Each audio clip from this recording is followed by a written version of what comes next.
علمتنا إنك أنت العليم الحكيم اللهم فقهنا في الدين وعلمنا التأويل اللهم أخرجنا من ظلمات الوهم وأكرمنا بنور الفهم وافتح علينا بمعرفة العلم وسهل أخلاقنا بالحلم. Alhamdulillah, pada kesempatan malam hari ini kita diperkenankan oleh Allah Subhanahu wa taala di tempat yang mulia melanjutkan kajian kita terhadap kitab Irsyadul Ibad ila Sabilir Rasyad. Pada pertemuan kali ini insyaallah kita akan membahas tentang keluasan makna sedekah. Ya, keluasan makna sedekah. Pada pertemuan sebelumnya telah membahas tentang kewajiban menunaikan harta zakat. Ya. Tentu sebelum saya membacakan hadis-hadisnya maupun hikayat dan ayat-ayatnya, terlebih dahulu menjelaskan tentang makna sedekah atau kita kenal dengan tatawwu', ya. Tatawwu'. Istilah lain dari kata tatawwu' itu adalah taqarrub atau tabarru', ya, mendekatkan diri kepada Allah Subhanahu wa taala. Kalau di dalam istilah ilmu usul, tatawwu' adalah fi'lu ma yuthabu wa la yu'aqabu ala tarkih. Yang mengerjakan sesuatu amalan tanpa adanya kewajiban dan mendapatkan pahala. Jadi tatawwu' itu mempunyai banyak makna sinonim di dalam bahasa Arab. Ada istilahnya taraduf dengan as-sunnah, taraduf dengan kata an-nadab, taraduf dengan kata istihbab dan lainnya, ya. Tentu amalan ini mempunyai keistimewaan yang berbeda dengan amalan yang wajib, ya. Keistimewaan yang berbeda. Kenapa? Yang pertama, bisa jadi orang yang melakukan amalan wajib itu boleh jadi ia berpikir karena takut akan azab siksa Allah Subhanahu wa taala. Atau boleh jadi dia mengerjakan amalan yang wajib dia untuk menggugurkan kewajibannya, ya, untuk membebaskan dirinya dari tanggungan kewajiban. Beda halnya dengan amalan sunnah. Karena amalan sunnah itu tidak ada paksaan, tidak ada beban taklif untuk melakukannya, melainkan semata untuk mendapatkan ridha Allah Subhanahu wa taala. Sehingga dikatakan dengan tatawwu'. Dikatakan dengan tatawwu'. Wa akhraja At-Tabrani an Anas bin Malik radhiyallahu anhu qala. Imam At-Tabrani di dalam Mu'jamnya mengeluarkan hadis riwayat Anas bin Malik. Anas bin Malik salah satu dari khadim, pembantu Rasulullah sallallahu alaihi wasallam. Ada salah satu nasihat tentang beliau, ya. Kata Anas bin Malik mengatakan khadamtun nabi 10 sinin wa lam yakul li uffin wa li ma'af'al kadza, ya. Kata Anas bin Malik, aku membantu menjadi pelayan Rasulullah sallallahu alaihi wasallam selama 10 tahun. Aku tidak pernah mendengar kata-kata yang menjorokkan, kata-kata yang menyakitkan. Kenapa kamu melakukan seperti ini? Kenapa kamu melakukan seperti itu? Tidak pernah. Kata Anas bin Malik mengatakan seperti ini. Masya Allah, halaknya baginda Nabi. Dikatakan qala Rasulullah sallallahu alaihi wasallam, tasaddaqu fa inna as-sadaqata fikakukum minan nar. Kata baginda Nabi, tasaddaqu, bersedekahlah kalian, fa inna as-sadaqata, karena sesungguhnya sedekah itu fikakukum 'alan nar, adalah pembebas kalian dari api neraka, ya. Sekali lagi perlu kiranya memahami makna tasadduq, ya. At-tasadduq atau kita artikan sebagai sedekah.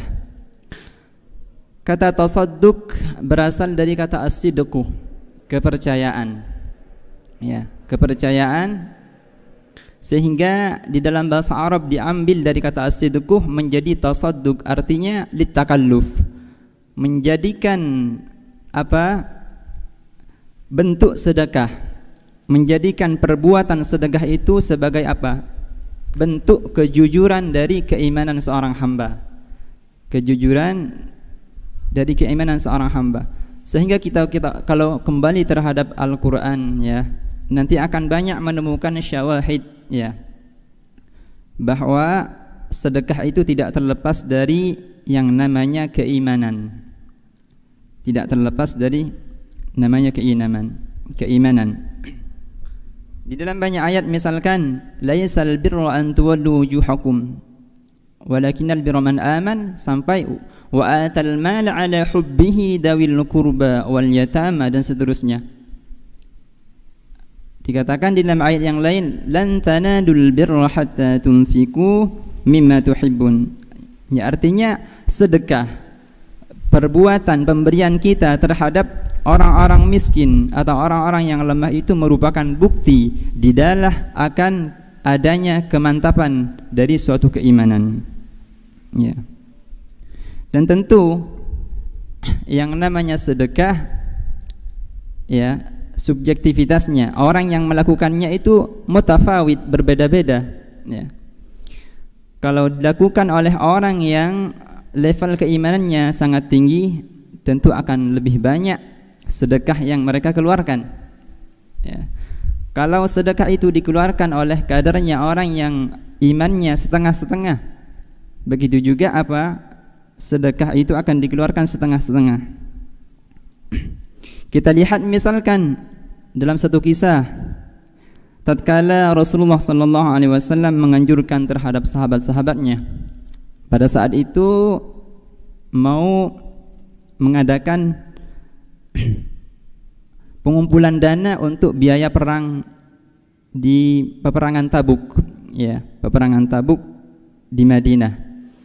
Pada saat itu datanglah sahabat Sayyidina Umar radhiyallahu an membawa hartanya terhadap baginda Nabi, mengatakan, ya Rasulullah, hadza nisfu mali laka. Kata Sayyidina Umar, inilah separuh dari hartaku untuk kamu, untuk kepentingan jihad.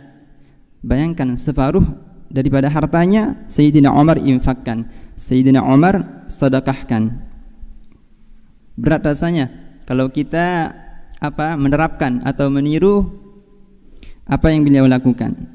Bahkan yang lebih dahsyat lagi, datang sahabat yang kedua, Sayyidina Abu Bakar As-Siddiq radhiyallahu an. Ya Rasulullah, ataitu bimali kulluhu. Kata Sayyidina Abu Bakar, wahai Rasulullah, saya datang kepadamu dengan membawa seluruh hartaku untuk dirimu. Artinya untuk dijihad di jalan Allah Subhanahu wa taala. Masya Allah. Tentu ya, tingkatan-tingkatan keimanan seseorang berbeda antara seorang yang lainnya. Dan tentu ini sudah mencapai apa? Level al-musaddiqin. Al-musaddiqin artinya orang yang merealisasikan kejujurannya dalam bentuk tindakan. Dalam bentuk tindakan.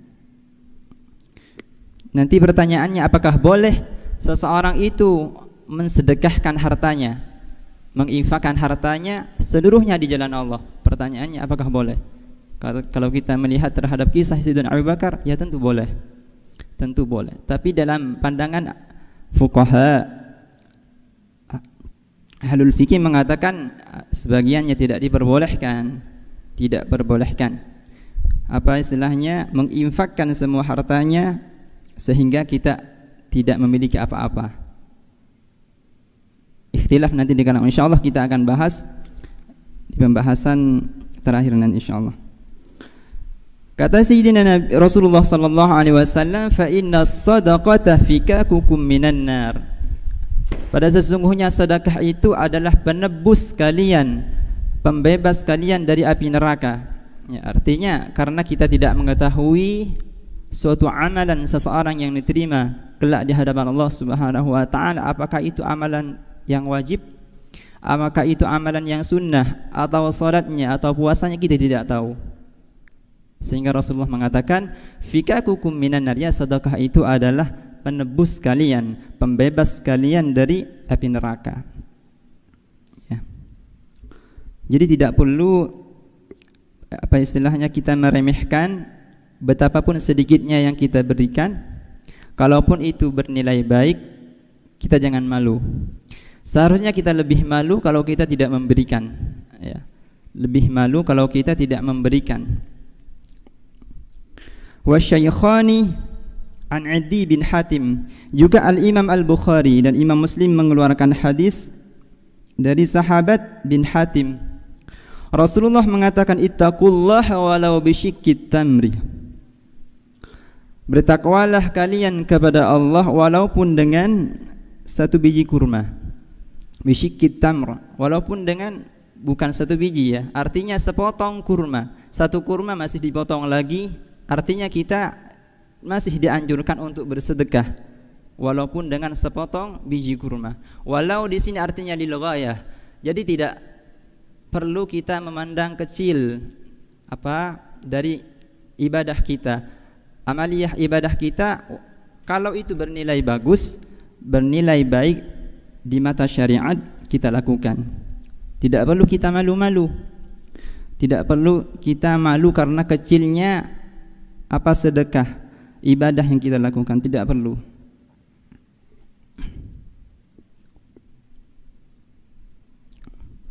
Bahkan dalam suatu riwayat yang sahih dalam hadis Imam Al-Bukhari rahimahullah dikatakan, seseorang nanti diselamatkan oleh Allah Subhanahu wa taala dari kobaran api neraka hanya disebabkan karena apa? Memberikan minum seekor anjing. Ya. Padahal dikatakan, ya, seorang laki-laki tersebut adalah pazina, muznib, pendosa. Kenapa kok bisa selamat dari api neraka? Dikatakan hanya disebabkan karena bersedekah, memberikan minum terhadap anjing yang kehausan.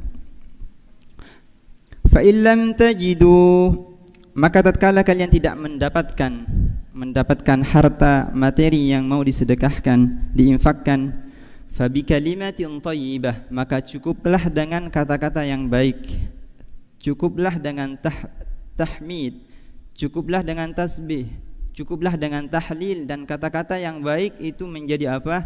Sedekah yang kita lakukan. Jadi makna sedekah itu tidak hanya sebatas terhadap materi, tidak hanya sebatas terhadap harta. Artinya segala sesuatu meskipun itu bernilai ma'nawi, berupa apa? Perkataan yang baik, itu dinilai sebagai apa? Sedekah. Kata Sayyidina Rasulullah sallallahu alaihi wasallam.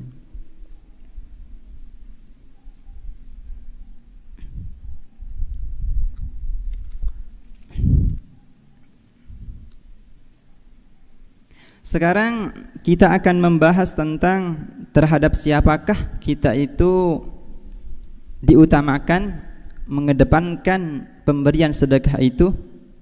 Apakah terhadap orang yang umum atau ada orang yang tertentu yang harus kita prioritaskan, ya.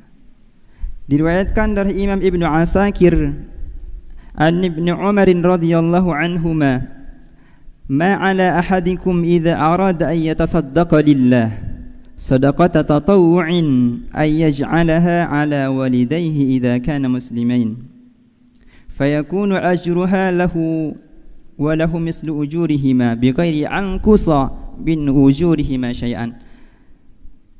Riwayat dari Ibnu Umar mengatakan, tidaklah di antara kalian mempunyai keinginan untuk bersedekah, artinya sedekah tatawu yang dilakukan dengan cara cuma-cuma, sukarela, melainkan apa? Menjadikan sedekah itu terhadap kedua orang tuanya.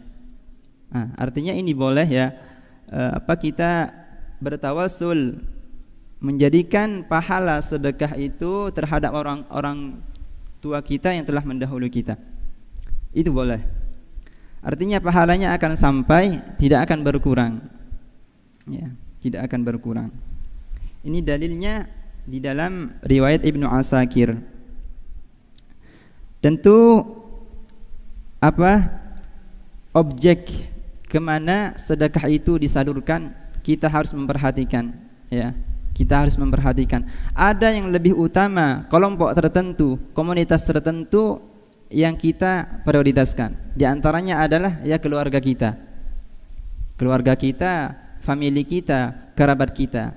Kenapa demikian? Yang pertama, karena bersedekah atau berinfak terhadap keluarga dekat itu memperoleh banyak keunggulan dibandingkan terhadap masyarakat lainnya atau komunitas lainnya. Yang pertama, kita selain mendapatkan fadilah ganjaran dari sedekah atau infak itu, kita akan memperoleh keutamaan silaturahim, menyambung silaturahim. Tentunya ini tidak diperoleh kalau kita hanya sekedar bersedekah terhadap orang yang umum. Itu nilai plusnya.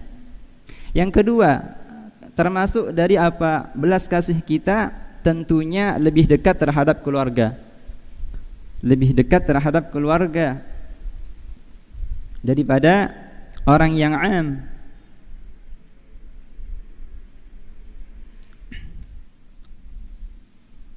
Wal Bazzaru, juga Imam Al-Bazzar di dalam musnadnya mengatakan, sab'un tajri lil 'abdi wa huwa fi qabri.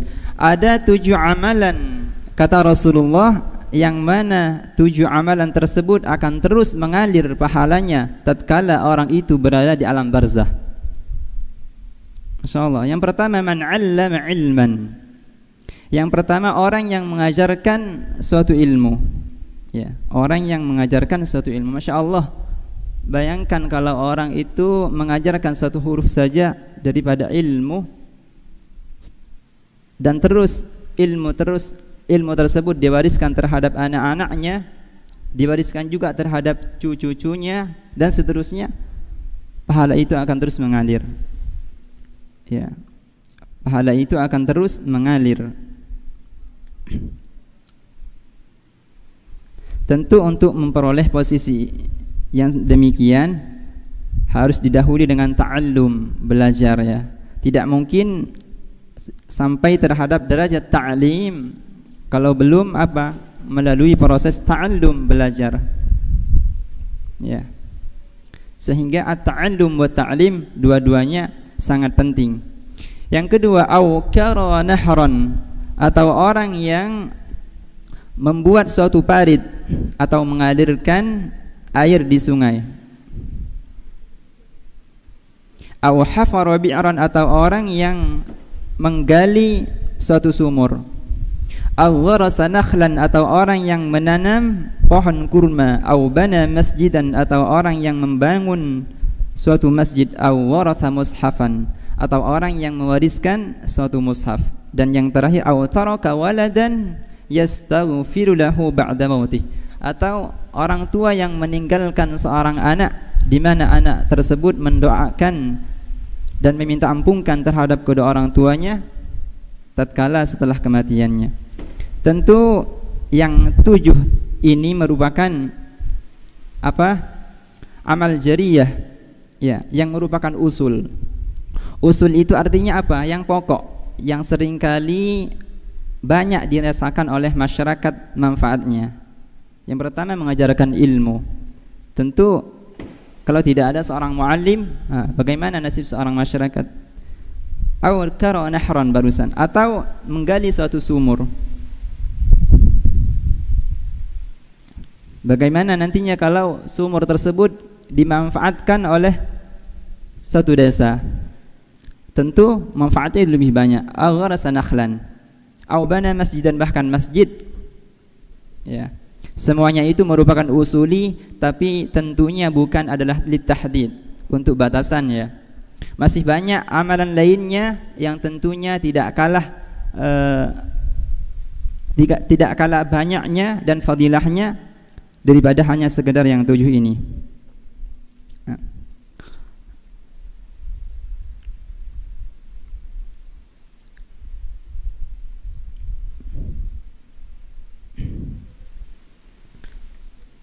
Di sini ada sebuah cerita ya dari seorang sufi, Al-Imam Asy-Syibli. Beliau adalah murid dari Imam Al-Junaid rahimahullah, ulama abad keempat ya.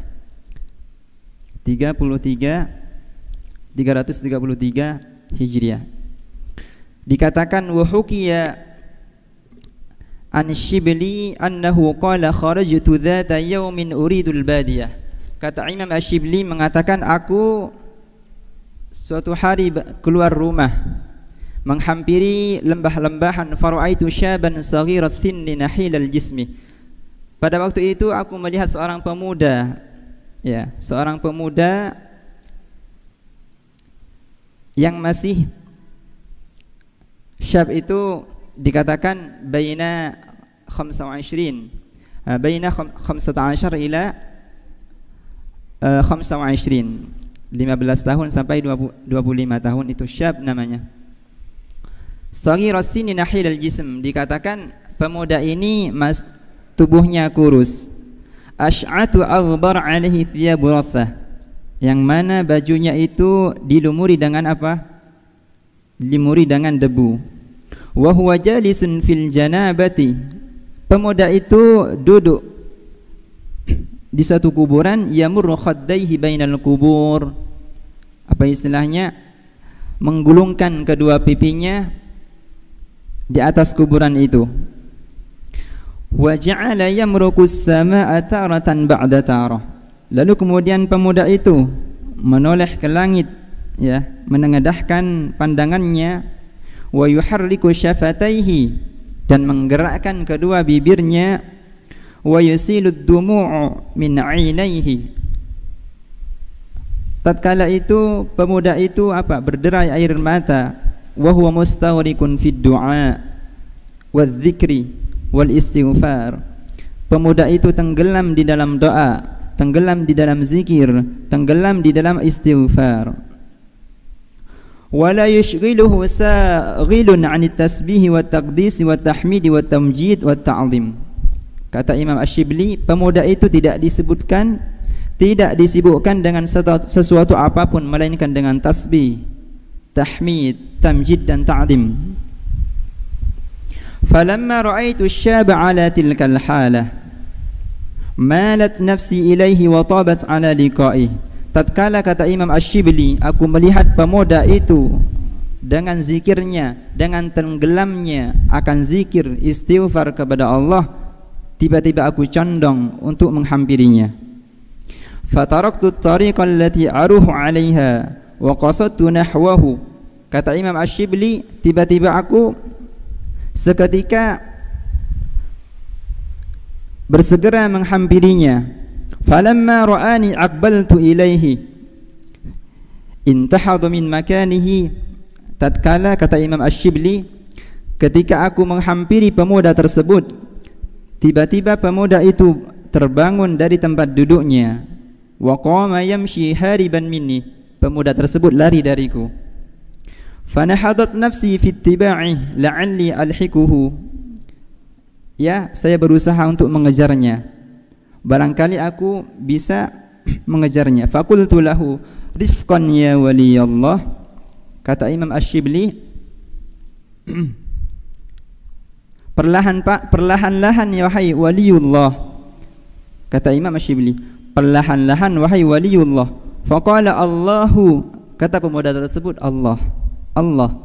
Faqultu bihaqqihi illa ma sabartu, sungguh aku mengatakan demikian karena haknya dia, saya lihat beliau adalah seorang wali. Kata Imam Ash-Shibli, fa asyara bi usbi'ihi la af'al. Tiba-tiba pemuda tersebut berisyaratkan dengan tangannya, aku tidak melakukan sesuatu. Artinya menyembunyikan apa? Kebaikan dari istighfar, zikir, tahmid dan tasbih kepada Allah Subhanahu wa taala. Wa qala Allah, pemuda tersebut terus mengatakan Allah, Allah. Faqultu in kana haqqan ma taqulu fa'arini sidqaka ma'allah. Imam Ash-Shibli menanyakan, jikalah sesuatu yang aku lihat itu benar, maka perlihatkanlah kepadaku akan sedekahmu bersama Allah Subhanahu wa taala. Artinya apa? Pemuda tersebut menyimpan banyak kebaikan-kebaikan yang tidak diungkapkan terhadap orang lain. Di antaranya adalah sedekah. fanada bi sautin 'alin yallahu fawaqa'a fil ardi mawshiyan. Cerita ini panjang ya, saya tidak bisa membaca semuanya. Mungkin saya bisa menyimpulkan pemuda tersebut yang dikatakan wali Allah, seorang wali atau kekasih Allah Subhanahu wa taala, dahulu kalanya adalah seorang pezina. Dahulu kalanya adalah seorang muznib, pelaku maksiat kepada Allah. Dahulu kalanya mereka adalah seorang fasik. Tapi di akhir hidupnya Allah Subhanahu wa taala memberikan taufik kepadanya. Memberikan taufik kepadanya tatkala dia seketika mendapatkan taufik Allah, dia menyibukkan diri dengan ibadah, menenggelamkan diri dengan istighfar, menenggelamkan diri dengan tahmid dan tahlil kepada Allah Subhanahu wa taala. Semua itu oleh pemuda tersebut didapatkan karena berkat dari doanya orang yang pernah beliau sedekahkan. Artinya seorang pemuda tersebut pernah bersedekah, ya, pernah bersedekah terhadap orang yang lemah, fakir miskin. Namun kemudian fakir miskin tersebut mendoakan kebaikan kepadanya, sehingga beliau menjadi apa? Dengan berkah doa itu menjadi wali Allah Subhanahu wa taala. Jadi hikmah di balik cerita itu, ya, kita yang pertama jangan berburuk sangka, ya. Jangan berburuk sangka terhadap orang yang di awal hidupnya maupun kelihatannya adalah muznib, pendosa kepada Allah, seorang yang fasik, bahkan penzina. Jangan sampai kita buruk sangka bahwa orang tersebut adalah takdirnya buruk. Belum tentu, ya. Karena Allah boleh jadi ketika Allah menghendaki taufik kepada mereka, seketika mereka akan berubah. Buktinya ini adalah suatu cerita dari muridnya Imam Junaid rahimahullah. Yang kedua, hendaknya kita mencari kesempatan untuk memintakan doa terhadap mereka yang lemah, orang-orang miskin, orang-orang yang statusnya lemah. Minta doa terhadap mereka, barangkali doa mereka adalah yang lebih makbul di hadapan Allah Subhanahu wa taala. Sehingga dalam cerita ini berkah dari doanya ad-dhaif, orang yang lemah, orang yang bersedekah itu dijadikan sebagai apa? Waliullah, kekasih Allah Subhanahu wa taala. Tentu ini adalah suatu amalan yang luar biasa, ya. Sebelum saya mengakhiri tentang pembacaan kitab Irsyadul Ibad pada kesempatan kali ini, at-tatawwu', ibadah tatawwu' itu adalah wasilah, sarana bagi seseorang mendekatkan diri kepada Allah Subhanahu wa taala. Karena tidak cukup seseorang itu mendekatkan diri dengan apa? Amalan-amalan yang wajib, tidak cukup. Makanya dia dibutuhkan dengan nawafil atau tatawwu' yang dikerjakan dengan sukarela, tanpa harus adanya paksaan, tanpa adanya semacam beban taklifi, ya. Karena boleh jadi orang yang melakukan amalan wajib karena dia sadar bahwa dia punya kewajiban. Tapi beda halnya ketika orang mengerjakan amalan sunnah yang itu tidak ada paksaan sama sekali, tidak ada beban taklif sama sekali. Orang itu sadar dari apa? Dari dalam hatinya itu adalah suatu kerelaan. Itu adalah nilai yang istimewa, nilai yang luar biasa. Mungkin sampai di sini yang saya bisa bacakan dari kitab Irsyadul Ibad pada kesempatan malam hari ini. Insyaallah kita akan lanjutkan pada pekan berikutnya. Hadanallahu wa iyyakum. Assalamualaikum warahmatullahi wabarakatuh.